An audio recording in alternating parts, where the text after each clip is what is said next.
ఎందుకు ఆవు గేదె పాలు వద్దంటామంటే అవి ఇంకా ప్యూరిఫైడ్ కాదు. ఫార్ములా ఏంటంటే ఆటి నుంచే తయారు చేసిన తల్లి పాలకి ఎంత దగ్గరగా పెట్టాలంటే అంత దగ్గరగా తయారు చేస్తున్నారు.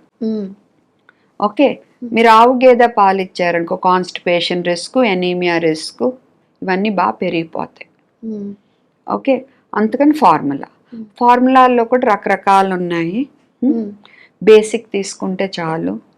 ఓ కాస్ట్ పెట్టేసుకుని అంటే అందులో ఈ మధ్య డిహెచ్ఏ అని essential fatty acids, brain growth అని, ప్రోబయాటిక్స్ అని, ప్రీబయాటిక్స్ అని యాడ్ చేస్తున్నారు కుదిరినంత తల్లిపాలకు దగ్గరగా రావటానికి.